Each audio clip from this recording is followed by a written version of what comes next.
اگلا سوال ہے، ڈاکٹر جو بلڈ ٹیسٹ کے لیے خون نکالتے ہیں کیا اس سے وضو ٹوٹ جائے گا؟ ڈرپ لگاتے ہوئے جو تھوڑا سا بلڈ نکلتا ہے کیا وہ وضو توڑ دیتا ہے؟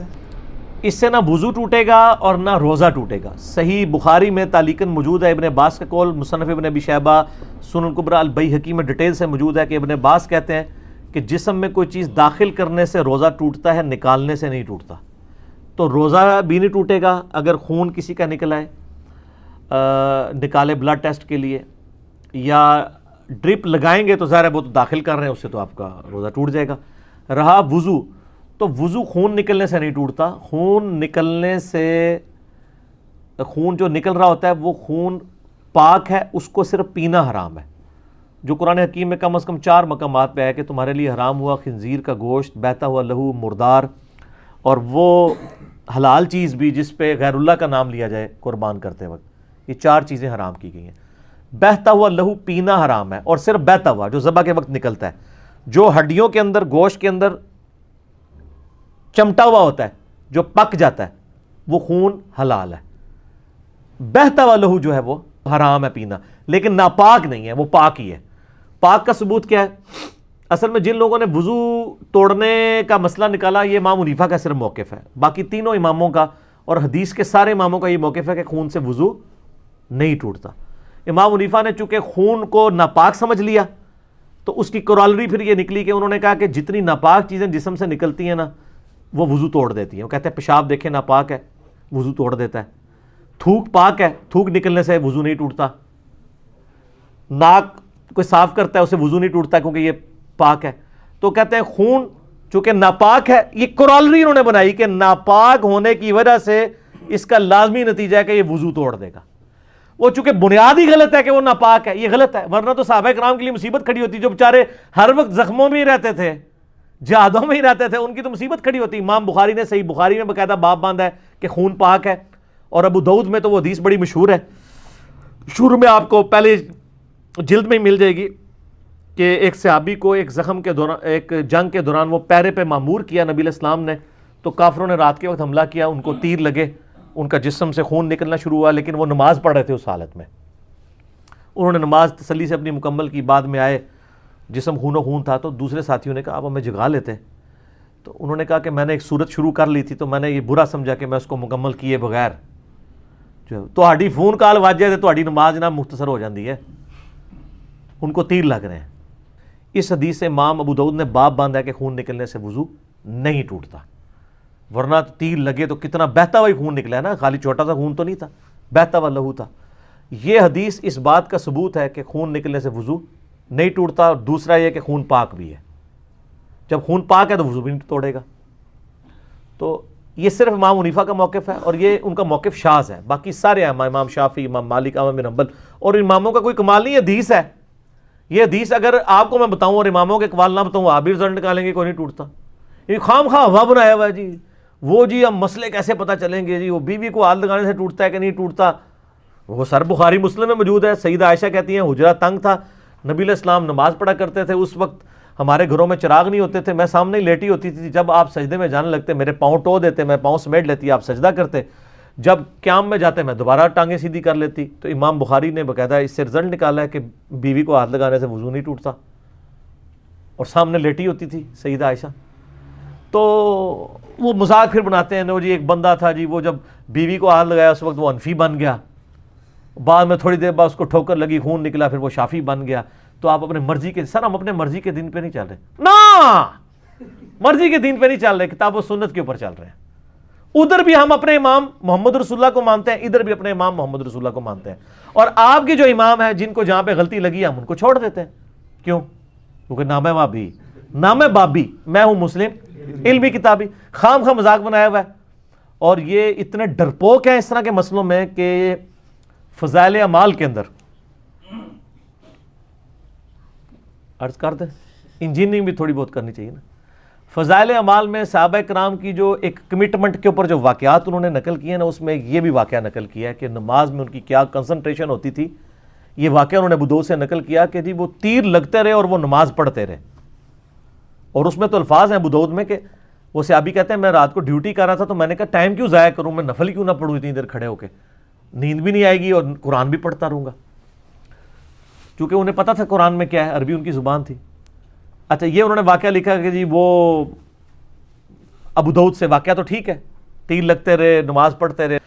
اچھا اینڈ پہ انہوں نے فے ڈالی، ایک چھوٹی سی فے، فائدہ یا فساد۔ پہلے وہ فائدہ ہوتا تھا، آج کل اس سے فساد کھڑا ہو گیا کیونکہ انجینئرنگ کا دور آ گیا نا۔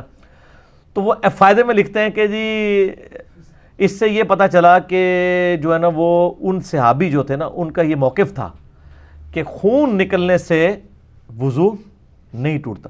صرف کہانی کرائی اپنے بزرگوں کو بچانے کے لیے، اور کہا کہ جی امام شافعی رحمہ اللہ کا بھی یہی موقف ہے کہ خون نکلنے سے وضو نہیں ٹوٹتا۔ ہو سکتا ہے کہ وہ صحابی بھی اسی مذہب پر ہوں۔ جی اتنے بڑے بڑے بلنڈر ہو جاتے ہیں، ٹھیک ہے۔ صحابی شافعی کہاں سے ہو گیا؟ ویسے ٹھیک ہی کہتے ہیں، پتہ کیوں؟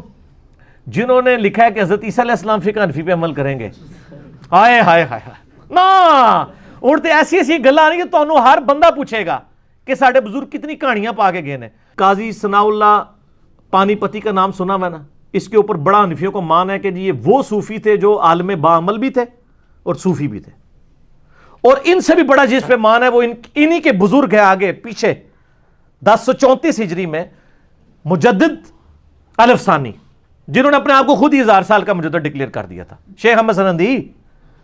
انہوں نے اپنے مکتوبات میں لکھا اور پانی پتی نے بھی نقل کیا ہے، اور مکتوبات میں لکھتے ہیں، وہ ہم جے پی جی بھی لگا لیں گے، انہوں نے اپنے مکتوبات میں لکھا ہے کہ ہمارے بزرگوں نے تو کشف کے ذریعے دیکھا ہے کہ حضرت عیسیٰ علیہ السلام بھی جب اتریں گے نا قرب قیامت میں، وہ بھی فقہ حنفی کے اوپر عمل کریں گے۔ وہ توڑا مسلح نے ہوڑی کھوڑ گیا ہے، اثر وہ اب غلطی ہوگی، ان کو بتائیں کہ وہ فقہ حنفیہ بریلویہ پہ عمل کریں گے یا فقہ حنفیہ دیوبندیہ پہ؟ سر نا پرانیاں گلاں ان نویاں گلاں نے اے بھول گئے تواڈے بزرگ۔ لیکن بزرگوں کو کیا پتا تھا؟ بزرگوں کو علم غیب تو نہیں ہوتا، ان کو کیا پتا تھا کہ یہ پھر دو تے ہن تک بنے نے، ہو سکتا ہے اور اگے دو پھر بڑھ جان، پتہ نہیں آگے کتنے بنے۔ تو لکھا فقہ حنفی کے مطابق عمل کریں گے، اور کشف کے ذریعے ہمارے بزرگوں نے دیکھ لیا۔ پھر یہ کہانی جب کرائی تو پھر شرم آئی کہ یار لوگ کیا کہیں گے کہ یہ آپ کیا کر رہے ہیں؟ تو ان کا نہیں، وہ اصل میں وہ بھی اجتہاد کریں گے اور ان کا اجتہاد امام حنیفہ سے مل جائے گا۔ لیکن سر امام حنیفہ سے ملنا کافی نہیں ہے، امام حنیفہ کے کس بچے کے ساتھ ملے گا؟ دیوبندی بچے کے پاس یا بریلوی بچے کے ساتھ؟ کیونکہ بریلوی بچہ تو کہتا ہے کہ رد المختار میں لکھا ہے کہ نبی علیہ السلام کے مبارک نام پہ انگوٹھے چومنے ہیں، اور دیوبندی کہتے ہیں کہ یہ بدعت ہے۔ تو اب حضرت عیسیٰ علیہ السلام انگوٹھے چومنے والے حنفی ہوں گے یا بغیر چومنے والے ہوں گے؟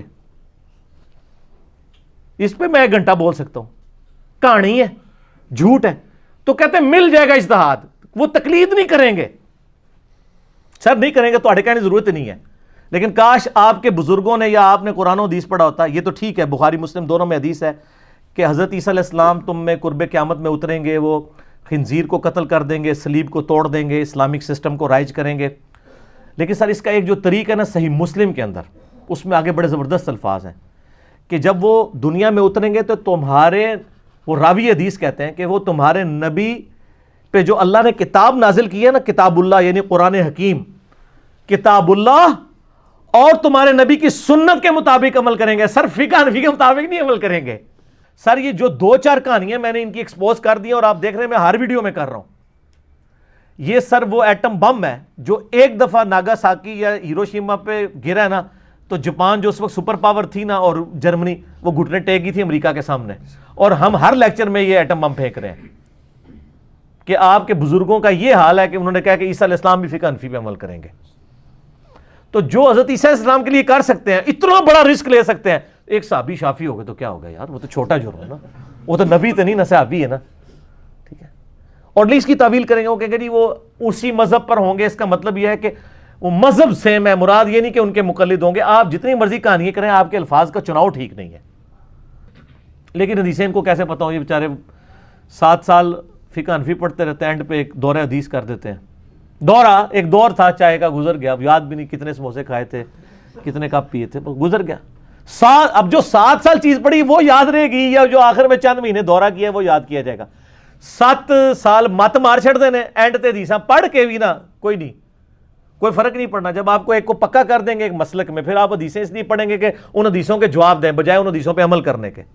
ختم مشکات، ختم فلاں، ٹھیک ہے جی. تو یہ پھر وہ کدواتے رہتے ہیں. تو خون نکلنے سے سر وضو نہیں ٹوٹتا، بے فکر رہیں. ایک کہانیاں چھڑ دو، لوگوں کو علم دین سکھاؤ. اور میں یہ جو آپ کو ایک حسب حال کی فارم میں، یہ خبرناک کی فارم میں آپ کو ایک مزاحیہ انداز میں چیزیں اس لیے کنوے کرتا ہوں کہ تھنک آؤٹ آف باکس کریں. ہماری کسی سے کوئی ذاتی دشمنی نہیں واللہ. ہم یعنی سب کے ساتھ ہمدردی کرتے ہیں. ہم صرف یہ بتاتے ہیں کہ ایک بچہ سمگلر کے گھر پیدا ہوا تھا، جوان ہو گیا. اب اس کو جوانی کے بعد پتہ چلا کہ میرا باپ تو ہیروین سمگل کر کے اس نے یہ مسجد بنوائی تھی اور یہ مدرسہ بنوایا تھا، اگرچہ میرے باپ نے داڑھی بھی رکھی ہوئی ہے. تو اب وہ کہے کہ نہیں میرا باپ غلط ہو گیا تو لہٰذا سمگلنگ ہی جائز ہو جائے گی. ایسے نہیں ہوگا. اس کو ماننا پڑے گا سمگلنگ غلط ہے، میرے باپ نے غلط کیا. ان کو بھی ہم کہتے ہیں آپ کے بزرگوں نے جو اتنا بڑا کھلواڑ دین کے ساتھ کیا ہے، آپ کو ماننا پڑے گا، کیونکہ آپ نے اللہ نبی کا کلمہ پڑھا ہے نا، بزرگوں کا نہیں پڑھا. اور میں یہ زانے شروع ہونے والی ایک جملہ بولوں کہ لوگوں کو تو اپنی بری اولاد کے کرتوت بھگتنے پڑتے ہیں، لیکن یہ فرقوں کے علماء اور بزرگ ایسے ہیں کہ ان کو اپنے بزرگوں کے برے کرتوت بھگتنے پڑ رہے ہیں کہ یہ دفاع کر رہے ہیں کہ نہیں یہ ہمارے بزرگوں کا یہ مقصد نہیں تھا. یہاں تو ہوتا ہے نا کہ بچے کو غلطی کر کے آتے ہیں، ماں باپ کہتے ہیں نہیں میرا پتر انجدہ نہیں ہے، تانوں غلط فہمی ہوئی ہے. یہ او پتر دے جڑے پیواں دے اور اپنے بزرگاں دے کرتوتاں دا حال تک دفاع کر رہے ہیں. نہ کرو سر. اور صبح شام ایک دفعہ کہا کریں کیا نام ہے وابی، نام ہے بابی، میں ہوں مسلم علمی کتابی.